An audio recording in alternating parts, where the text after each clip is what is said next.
Hola, hola, muy buenas noches. Muchísimas gracias por estar allí en Baisha Papeime.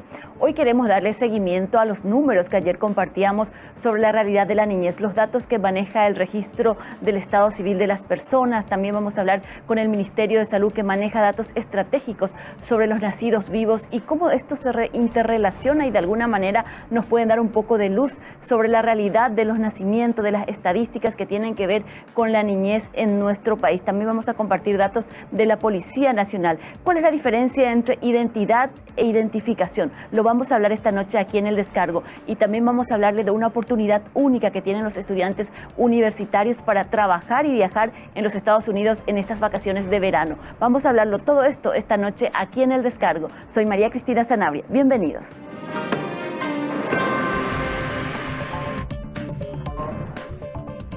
Y nosotros aquí en El Descargo le estamos tomando como el gusto a los números y a las estadísticas. Lo hicimos ayer con los datos del INE sobre la situación de la niñez en Paraguay como una radiografía en datos duros y fríos que compartimos a lo largo del programa. Y hoy estamos en compañía del secretario general de la Dirección de Registros de las Personas, del Estado Civil de las Personas. Está con nosotros el señor Sergio Barúa, a quien agradecemos su tiempo y espacio. Muchas gracias por estar aquí. ¿Cómo estás, María Cristina? Un gusto estar aquí con ustedes. Ayer entendimos la importancia del registro del Estado Civil de las personas y la diferencia que hay con la cantidad de niños que tienen una cédula de identidad. Por eso hoy quisimos ahondar en ese tema para entender un poco la importancia y el procedimiento que debemos hacer para que estos números coincidan en algún momento en nuestro país, porque siempre está la diferencia. Por eso queríamos saber un poco cómo está el trabajo del registro en este momento en Paraguay. Para nosotros, el registro del Estado Civil de las Personas es una de las instituciones más importantes del país. ¿Por qué? Desde el momento que uno nace y hasta que termina su vida, pasando por otros estados civiles, matrimonio, divorcios, etc., todos esos hechos y actos vitales de las personas se inscribe en el registro del Estado Civil de las Personas. Por eso que nosotros insistimos en la importancia del mismo, ¿verdad? En cuanto a los números estadísticos, nosotros tenemos un número de estadísticos específicamente de las anotaciones que nosotros hacemos dentro de nuestra dirección. ¿Cuántos paraguayos estamos registrados en esta dirección del Estado Civil? Bueno, decirte un número global de cuánto estamos anotados en la Dirección General es difícil, ¿verdad? Desde 1880 que el registro del Estado Civil de las Personas funciona como tal, hay una cantidad enorme de anotaciones de nacimientos, de defunciones y de todos los hechos vitales. Que no se ha sistematizado todo como para tener como en el Departamento de Identificaciones que son capaces de decirnos que somos 7 millones, 8 millones de personas. ¿Esa posibilidad no hay con el registro civil? Lo que pasa que el registro civil tiene otro sistema de inscripción, ¿verdad? Nosotros lo que hacemos es darle la identidad de las personas, inscribimos los hechos vitales, como te decía en un principio, y manejamos otro sistema, otras estadísticas y otros parámetros para medir las inscripciones que tenemos, ¿verdad? Nosotros dependemos del Ministerio de Justicia, somos una dirección general que depende del Ministerio de Justicia, y el Departamento de Identificaciones es otra entidad que depende del Departamento de la Policía Nacional y que sí. se encuentra, que se encarga de la identificación de las personas. ¿Cuál es la diferencia entre identidad, que es lo que nos da el registro civil, con el nacimiento, con el Estado Civil en el caso del matrimonio, divorcio y las defunciones, y la identificación? Bueno, la identidad básicamente es la primera inscripción que uno tiene, el nombre, el sexo, todo lo que se inscribe en el primer momento en el nacimiento de las personas, ¿verdad? Y la identificación ya es otra cuestión que maneja mejor la Policía Nacional, ¿verdad? Que es otorgar un número de identidad a las personas y la cual dentro de su sistema, del sistema que ellos manejan, ¿verdad? ¿Es imposible tener, por ejemplo, un número de paraguayos con identidad ante el registro civil, incluso teniendo en cuenta desde el origen del registro? Sí, se puede. De hecho, nosotros tenemos un sistema con el que estamos trabajando y estamos prácticamente poniéndonos a tono con lo que son los sistemas modernos de informatización y de nuestras documentaciones, ¿verdad? Los famosos libros de los, ¿cómo se le dice? ¿Los actuarios registrales? De los oficiales De los registrales. oficiales. Sí. Nosotros trabajamos con 3 tipos de libros, ¿verdad? Que es el libro celeste, que es donde se anotan los nacimientos, el libro rosado, donde se anotan los matrimonios, y el libro marrón, ¿verdad? Donde se anotan las defunciones, ¿verdad? Estos libros, estas inscripciones se hacen a través de un oficial del registro que tiene investida esa categoría a través de un decreto del Poder Ejecutivo. Y bueno, ahí anotamos todos nuestros hechos y actos vitales. Entiendo. Vamos a centrarnos y nos centramos en los nacimientos. ¿Cómo se hace actualmente? ¿Cuántas oficinas regionales tienen para poder llegar a todo el país? En todo el país aproximadamente estamos manejando 400 oficinas registrales, ¿verdad? Lo cual hace que podamos cubrir con mucho esfuerzo todo el territorio de la República, ¿verdad? Especialmente en las zonas más fronterizas. El Gobierno Nacional, a través del Ministerio de Justicia y la Dirección General del Registro del Estado Civil, se preocupa por anotar a los connacionales, ¿verdad? Para que no vayan al otro lado de la frontera, especialmente donde es seca, ¿verdad?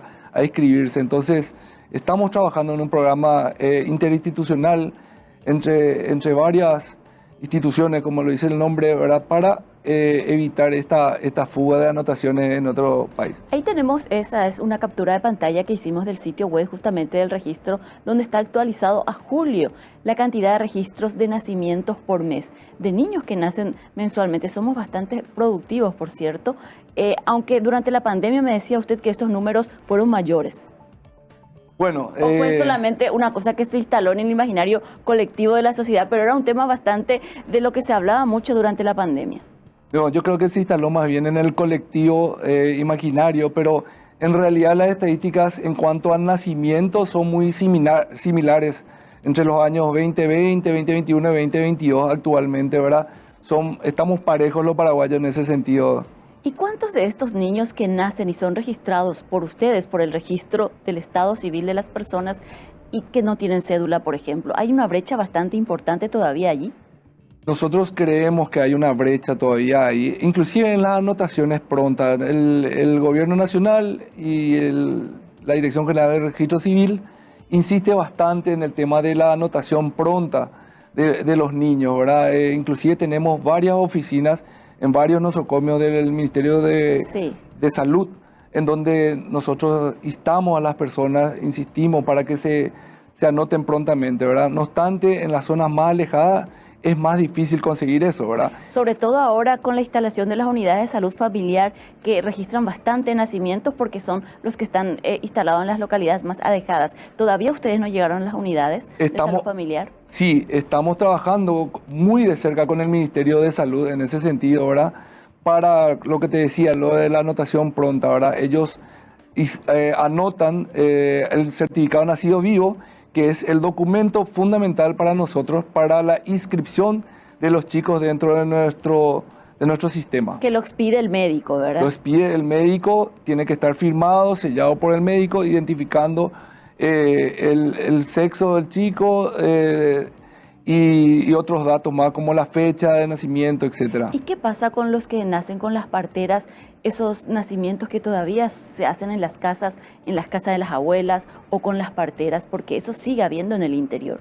Yo creo que es una cuestión más bien del Ministerio de Salud, ¿verdad?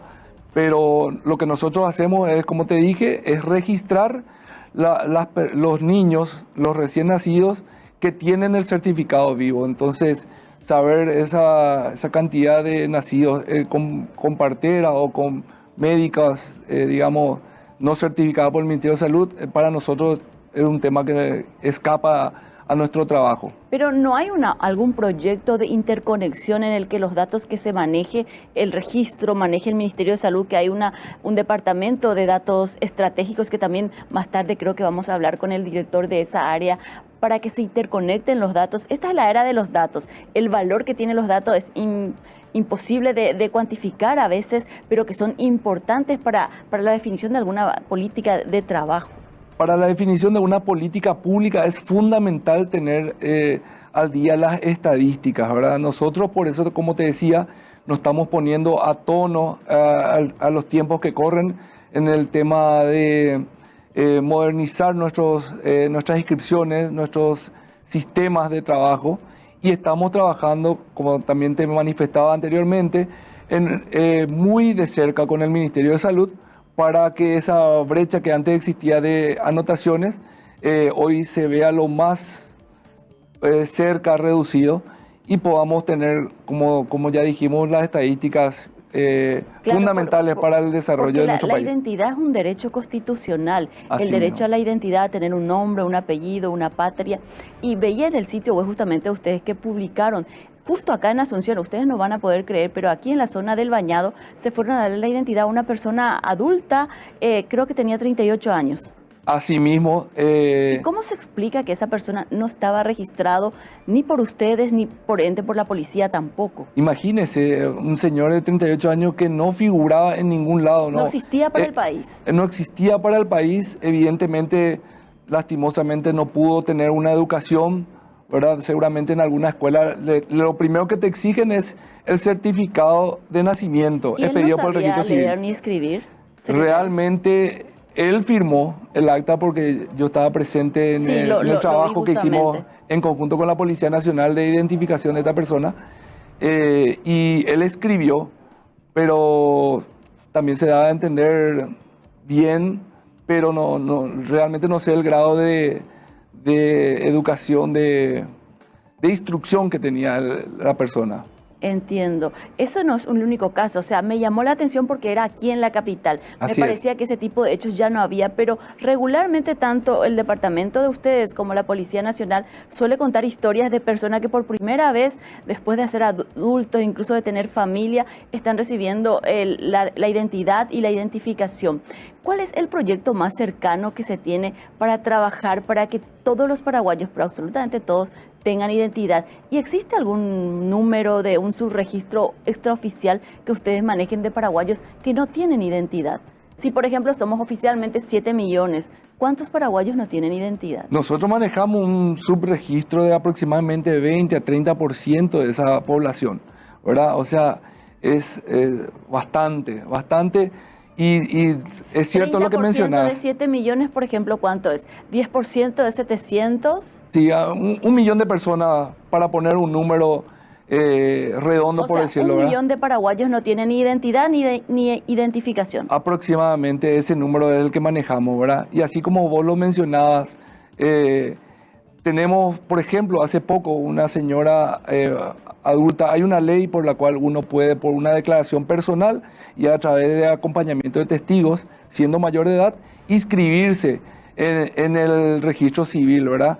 Y como dijiste, este es un caso que mencionaste cuando fuimos al Bañado a darle identidad a este señor, porque el señor tenía que ser asistido por los servicios de salud gratuitos de nuestro país, ¿verdad? Entonces, por eso nos acercamos a ayudarle. Y ahora otra señora, en la época de la pandemia también, tuvimos muchos casos de adultos que se inscribieron porque ellos tenían que acceder a los beneficios de subsidios que otorgaba el gobierno nacional, Y también ¿verdad? los adultos mayores, ahora es que tienen el beneficio de PTUBO y otros programas, a través de los Exacto. municipios les exige la identidad. Exacto, eso hizo que muchos paraguayos, a través de esta ley de inscripción por declaración personal que te estoy mencionando, hayan accedido a la identidad por primera vez. Entiendo. La producción me pide una breve pausa. Usted me permite, a la vuelta le quisiera preguntar si ya la tecnología llegó al sistema de registro o esos libros hechos a manos por los oficiales sigue siendo el día a día de estas 400 oficinas regionales que tiene el registro público. Lo hablamos a la vuelta de la pausa. Y si usted que nos está mirando allí a través de las pantallas de Mega TV todavía no está inscrito en el registro del Estado Civil de las personas, esta es una oportunidad para conocer dónde le queda la oficina más cercana. A la vuelta de la pausa lo hablamos.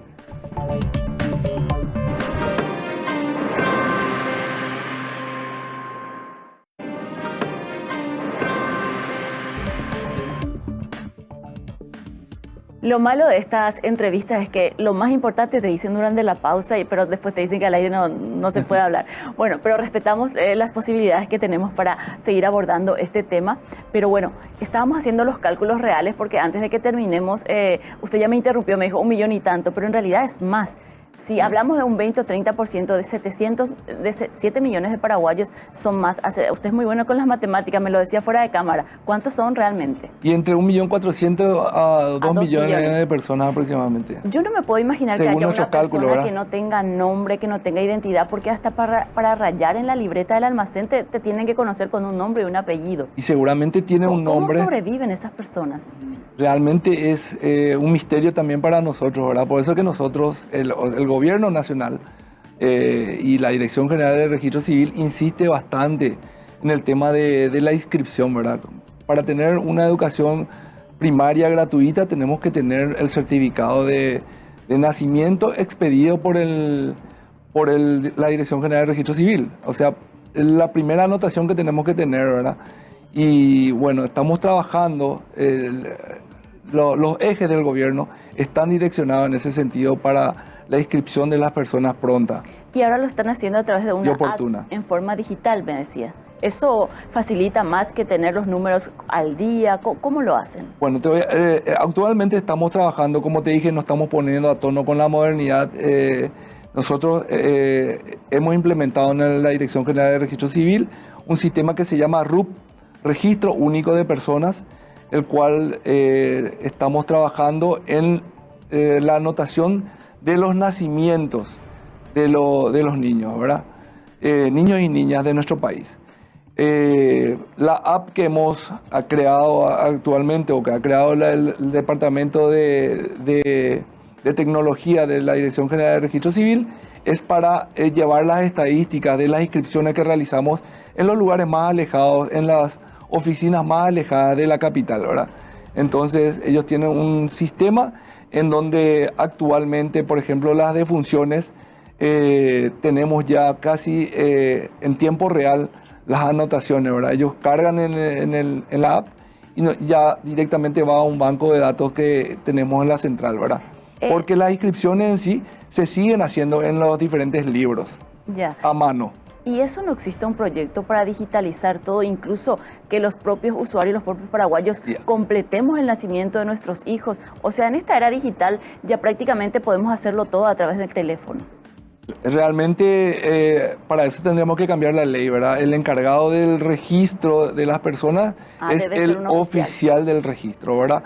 Pero sí estamos trabajando, como te dije, en varios tipos de tecnología, donde sí queremos digitalizar todas nuestras actas, desde que el primer libro que tenemos en el archivo del registro. ¿Que es del año, me decía? De 1880. De 1880. Exactamente. ¿Cuáles son los requisitos para la inscripción del nacimiento, si podemos recordarle a la audiencia? Sí, los requisitos para la inscripción del nacimiento son el nacido vivo, el documento de identidad de los padres y la libreta de familia en el caso que sean casados.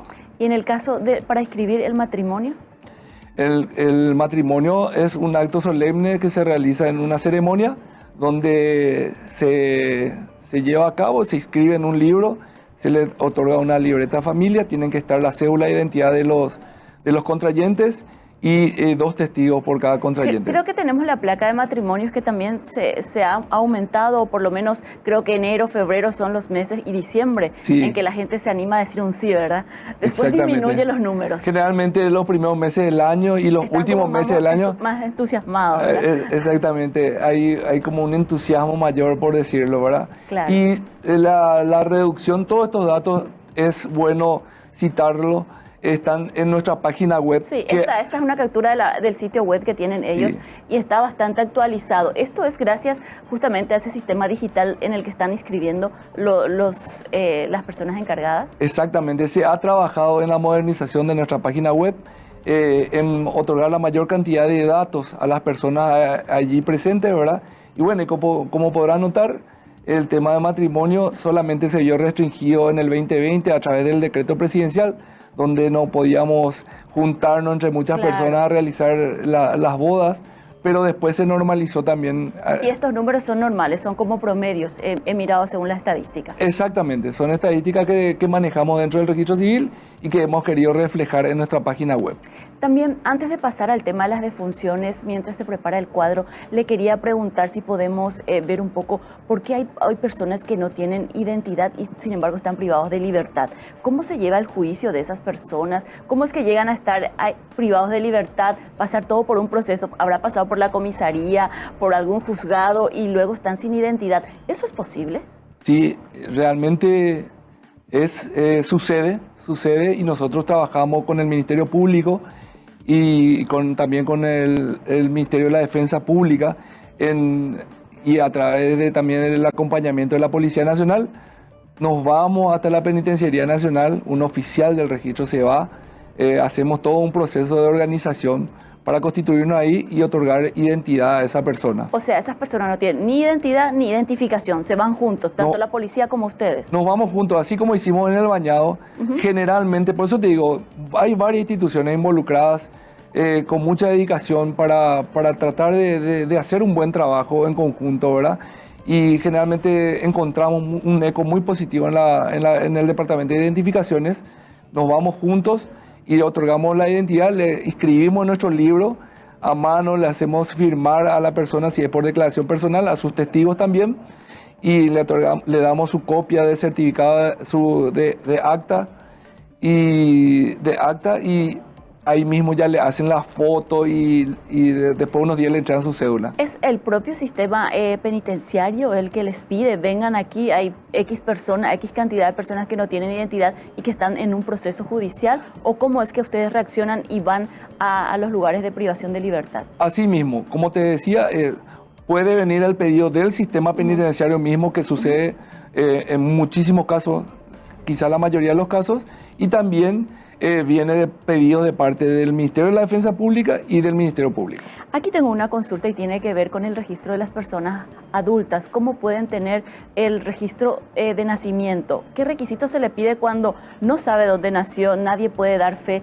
de dónde nació. ¿Cómo es el procedimiento para los adultos mayores? Y es por declaración personal. Solo por declaración. Sí, por declaración personal y a través y también con testigos, ¿verdad? ¿Cuántos testigos deben llevar? 2 testigos. Con 2 testigos ya es suficiente, sí. ¿Y los 2 testigos tienen que tener cédula de identidad? Por supuesto. Porque me imagino que esa persona que va a pedir su certificado de nacimiento no tiene cédula. Solamente por su propia declaración lo hace. Exactamente. Ahí nosotros le otorgamos a través de la firma de los testigos, por eso tienen que tener su documento de identidad para reconocer.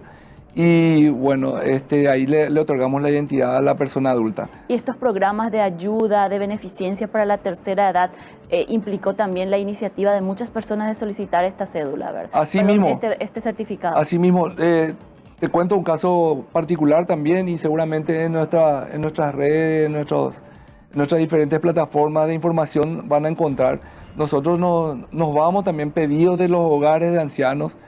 Hace poco tuvimos también la satisfacción porque uno se siente realmente gratificado con estos hechos. Claro, el servicio nos fuimos a otorgarle la identidad también a una persona mayor, bastante mayor ya, en los hogares que cuidan estas personas adultas, ¿verdad? Atención a las personas que tienen a su cargo personas de la tercera edad que por ahí no tienen un certificado de nacimiento. Con la sola declaración de esa persona y 2 testigos con cédula se le puede otorgar el certificado de nacimiento. Así mismo, y como te dije, nos fuimos otra vez en un grupo del Registro Civil y de la Policía Nacional, del Departamento de Identificaciones, le hicimos su acta. Se emocionó muchísimo el señor, te cuento como una anécdota, ¿verdad? Y después ya le quitaron la foto. Y después unos días nosotros nos fuimos a llevarle la cédula. Realmente nos llena de satisfacción esos casos que solemos realizar también. Nosotros le agradecemos mucho por su tiempo, por compartir estos datos con nosotros. No es un dato menor y es preocupante que casi 2 millones de paraguayos no tengan identidad, que es un derecho constitucional. Y no es por falta de oficina, hay 400 oficinas en todo el país. Es que tal vez debemos interpelarnos todo como sociedad y ayudarnos y denunciar donde hay una persona que no tiene identidad. Realmente no nos podemos imaginar aquí en la ciudad cómo puede haber personas que no tienen identidad, pero lo hay y son casi 2 millones. Exactamente, es así mismo como lo manifestás. A lo mejor esa brecha se ha acortado hoy en día, es muy probable que se haya acortado, tengo esa esperanza, ¿verdad? Pero es así como la manifestan. Uno también tiene que buscar y cuando nos informan dónde hay, nosotros generalmente son para casos de atención de salud gratuita o de acceder a los diferentes subsidios, entonces nosotros nos vamos y le brindamos su identidad. Muchísimas gracias, señor Sergio Baroa, secretario general del Registro del Estado Civil de las Personas de nuestro país, que ha compartido este espacio con nosotros. Hacemos una pausa aquí en El Descargo.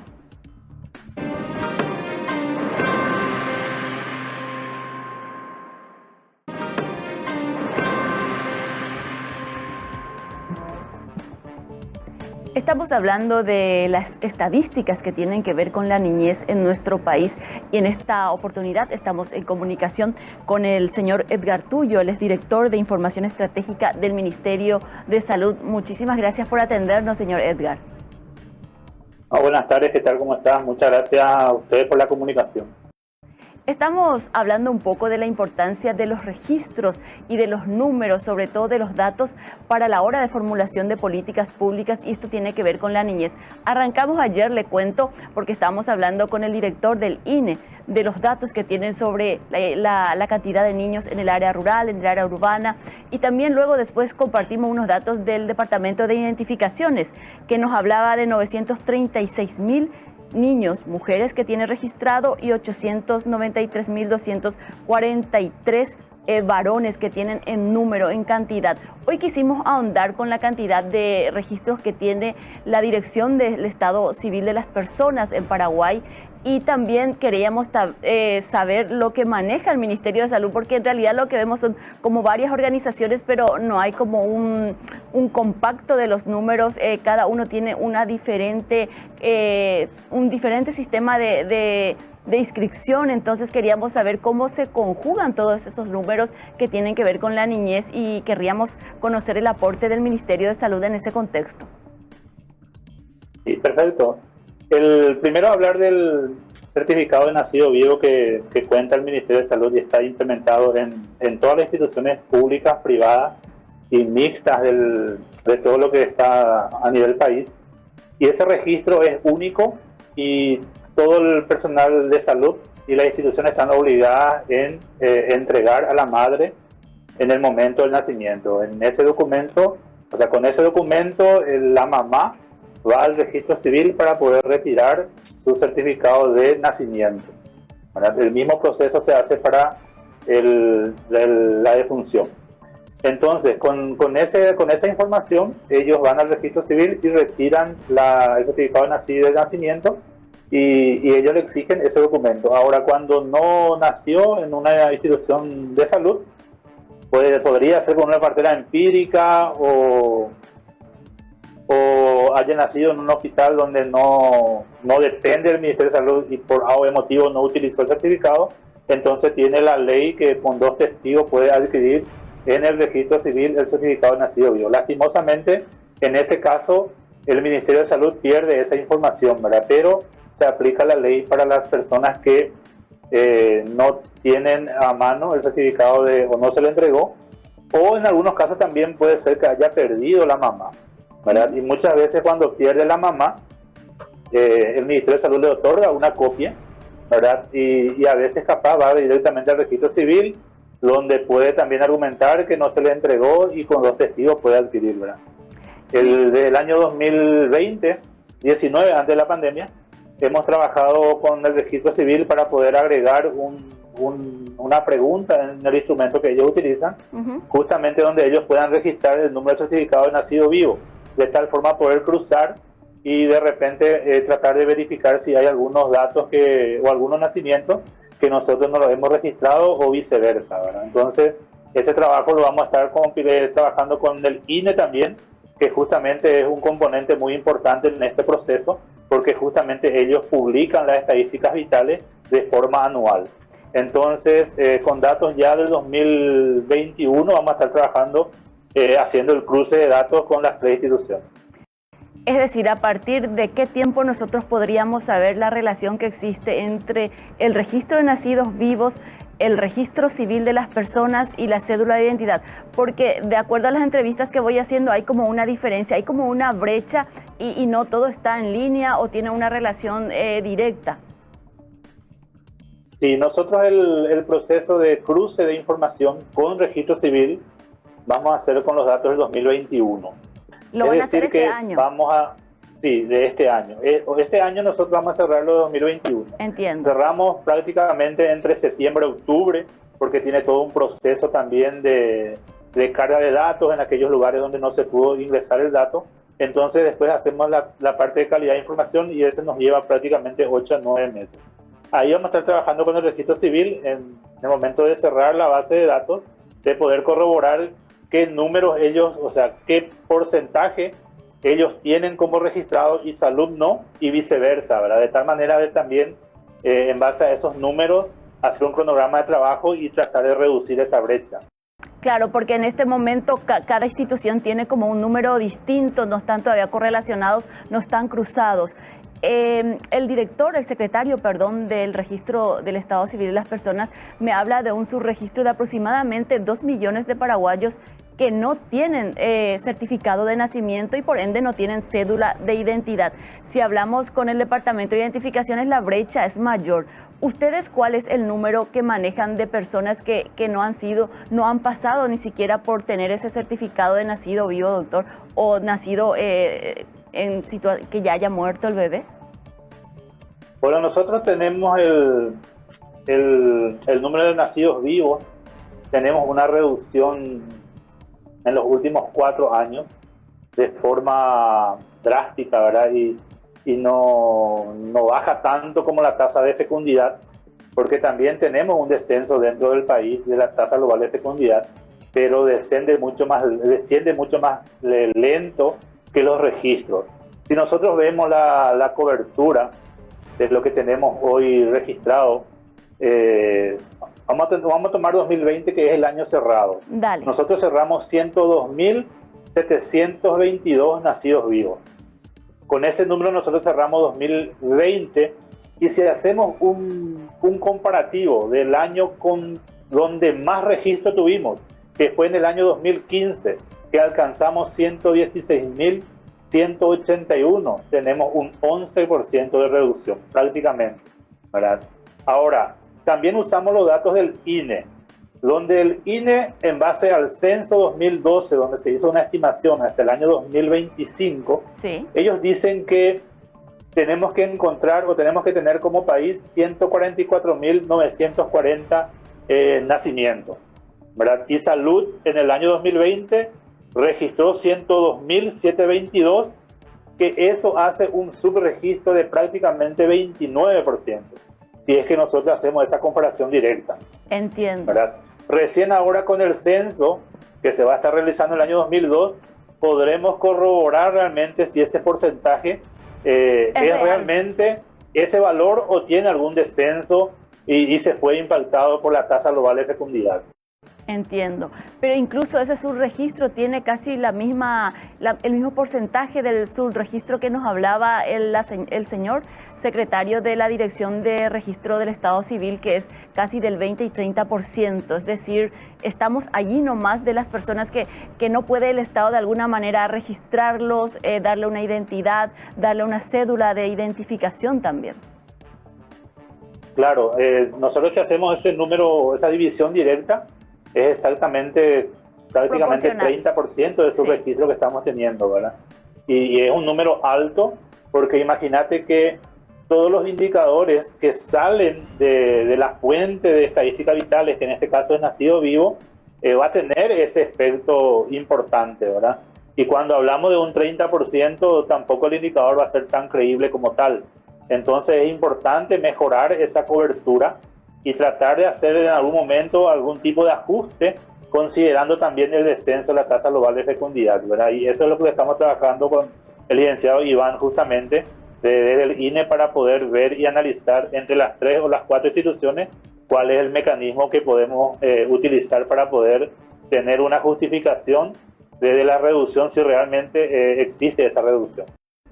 Entiendo. La instalación de estas unidades de salud familiar que se ha expandido en casi todo el país y que se está instalando y los nacimientos se registran en esas unidades también reportan, por más que sean como muy alejadas o funcionen realmente para el barrio, para la comunidad, ¿están en comunicación en este tipo de datos con el Ministerio de Salud? Sí, totalmente. Tenemos cerca de 900 unidades de salud de la familia distribuidas en todos en todo el territorio paraguayo. Y muchas de esas unidades hacen parto sin ninguna dificultad, ¿verdad? Y justamente sí o sí tienen que elaborar el certificado de nacido vivo porque es el documento que le avala para poder dar de alta a la mamá, ¿verdad? Entonces, capaz en algún lugar no se esté reportando, pero nosotros al menos no tenemos ningún informe de eso. Entonces sí o sí tiene que reportar, esa es la indicación que tienen y también eso dice la norma de procedimiento, que toda mamá que sale alta tiene que llevar el nacido vivo del niño. Le agradezco mucho por este dato y para cerrar una última consulta brevemente, ¿cuál es el porcentaje de nacimientos con partera extraoficialmente que manejan? Porque siempre se habla de algún porcentaje que siguen teniendo sus bebés con las parteras o en las casas, los partos en los hogares en Paraguay. ¿Es preponderante? Sí, nosotros tenemos prácticamente, a ver, te hago exactamente el cálculo y lastimosamente salud, no te digo que no existe casos porque nosotros instamos en que igual si haya nacido con una partera empírica pueda pasar por un establecimiento de salud y que la partera empírica esté censada y que ahí dentro del hospital o del establecimiento de salud pueda contratar y elaborar el certificado de nacido vivo. Esos casos que pasa por salud y nosotros encontramos con nacimientos con partera empírica es alrededor de 3.000 casos al año. 3.000 casos al año. Eso hace un porcentaje de 2.9 a 3% de todos los nacimientos. Entiendo. Muchísimas gracias por estos datos. Sin lugar a dudas, es el director de los datos estadísticos más importantes de salud. Ha sido usted muy amable por compartir toda esta información con nosotros. Gracias, señor Tulio. Muchas gracias por la comunicación y estamos atentos para cualquier otra información que podamos dar para la ciudadanía, sin ningún problema. Muchísimas gracias. El director Edgar Tulio, el director de datos estadísticos y estratégicos del Ministerio de Salud. Le agradecemos esta comunicación. Hacemos una pausa aquí en El Descargo.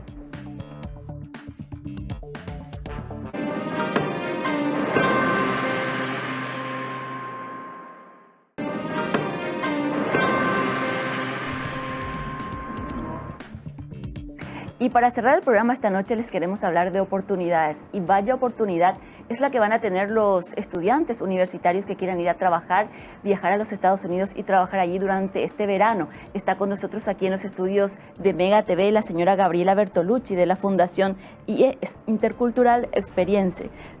Muchísimas gracias por estar aquí con nosotros. Quería que me digas exactamente cómo se pronuncia esto y si lo hice bien. Hola, muchas gracias. Gracias por estar aquí. Gracias a vos por la invitación.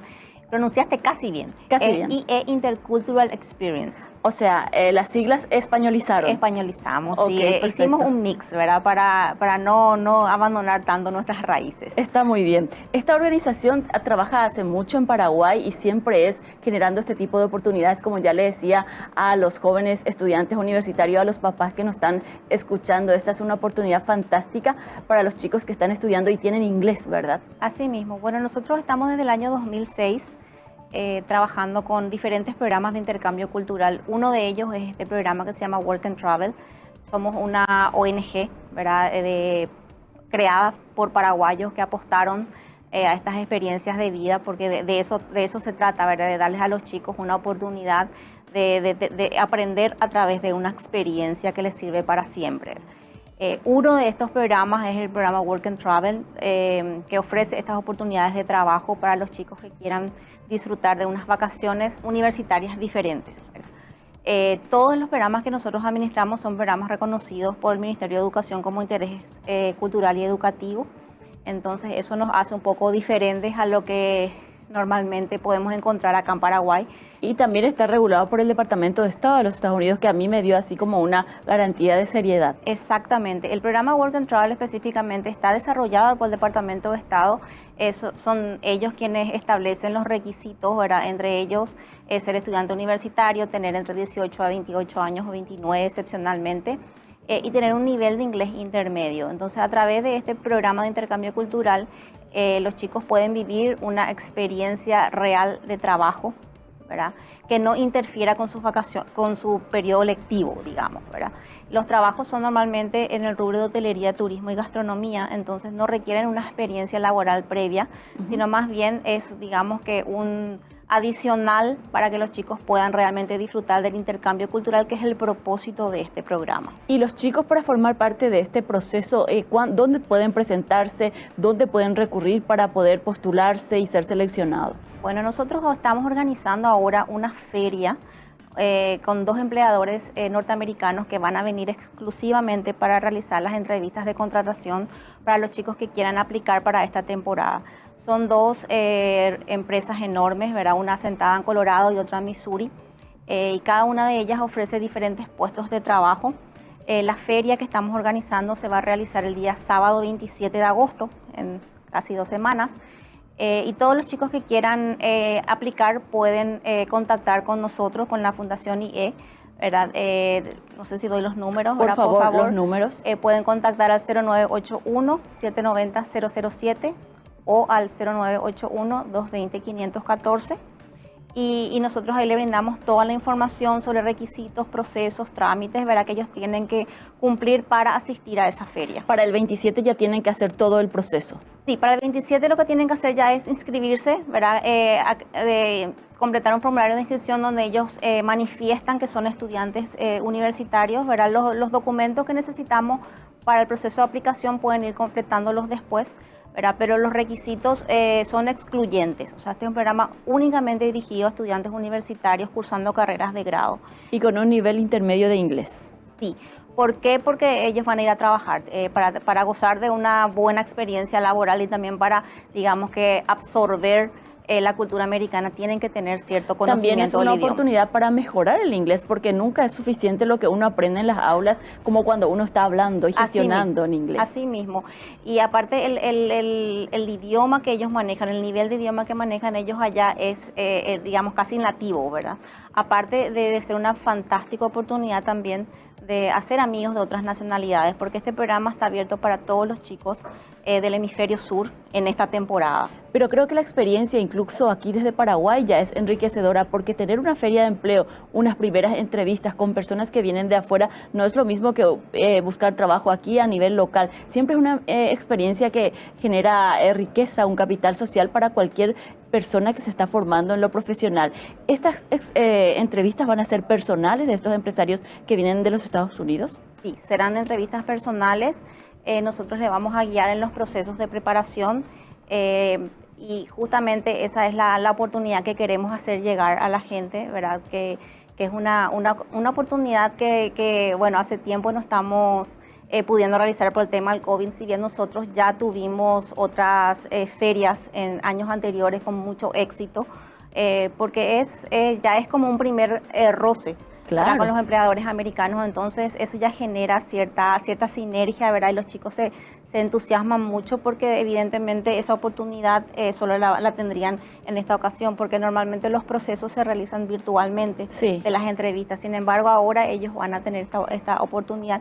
Incluso pueden seleccionar el trabajo al que quieran aplicar, ¿verdad? Según sus intereses también. ¿Dónde va a ser esta Feria del Empleo? La Feria de Empleo estamos por confirmar, posiblemente sea o en la cooperativa universitaria o en la caja de jubilados bancarios, ¿verdad? Porque estamos terminando con la logística, pero lo que sí está confirmado es que va a ser el sábado 27 de agosto.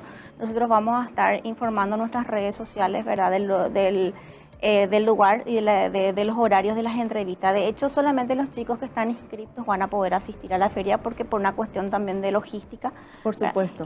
Entonces lo importante es que ya se inscriban y hagan ese proceso previo para que el 27 solamente ya sea la oportunidad de tener la entrevista, porque si lo participan de este proceso previo no van a poder participar de la feria y de la entrevista laboral. Así es. Tenemos nosotros abiertas las inscripciones hasta el día 25 de agosto.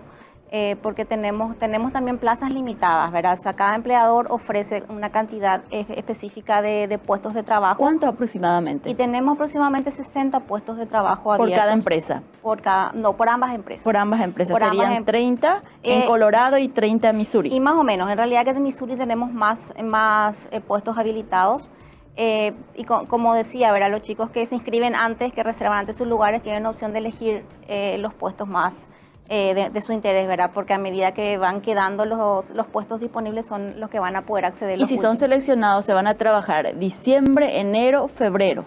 Hasta marzo. Hasta marzo. El periodo de trabajo es de diciembre, del 1 de diciembre al 31 de marzo. Ellos pueden elegir las fechas de inicio del programa entre el 1 al 20 de diciembre y la finalización de, por ejemplo, del 20 al 31 de marzo. Y después gozan de 30 días adicionales para hacer turismo. Entonces, ese también es un beneficio que les da. Por eso el programa se llama Work and Travel, ¿verdad? Claro, ellos van a no solamente es trabajar, es también viajar. Exacto, porque como dije al principio, ¿verdad? El propósito del programa es darles a los chicos la oportunidad de un intercambio cultural. Adicionalmente, el trabajo les permite a ellos su sustento durante estos meses de vacaciones, ¿verdad? Entonces nosotros, como organización que administra, desarrolla y promueve estos programas, tenemos especial interés en hacerle llegar esta información a los chicos, porque es una manera que ellos tienen segura, ¿verdad?, de acceder a este programa, como dije y también habías mencionado, al ser desarrollado y patrocinado por el Departamento de Estado.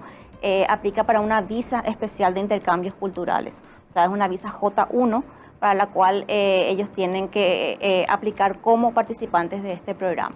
Una oportunidad fantástica con lo difícil que está ahora tener visa de los Estados Unidos, ¿verdad?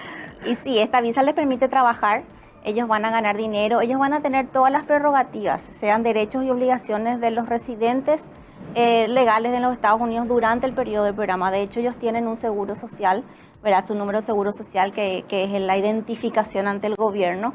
Ellos van a tener que presentar una declaración impositiva, pueden abrir cuentas bancarias, pueden alquilar vehículos, pueden hacer todas las gestiones, ¿verdad?, que un ciudadano o un residente legal de los Estados Unidos puede hacer. Entonces es realmente una buena experiencia.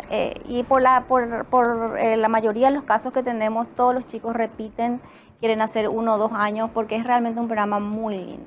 Es una oportunidad fantástica. Ojalá estuviésemos en la universidad y pedimos permiso y nos vamos a trabajar 4 meses a los Estados Unidos. Realmente una oportunidad fantástica. Atención, papás, mamás que están en la casa y que seguramente nos están viendo. Si tienen chicos en la universidad, tienen un promedio manejo del inglés, así es que esta es una oportunidad. A presentarse el sábado 27, todavía está el lugar para confirmarse, pero a través de la Fundación pueden tener. ¿Cuál es el sitio web de la Fundación donde pueden inscribirse? Pueden escribirnos al www.ie.org.py.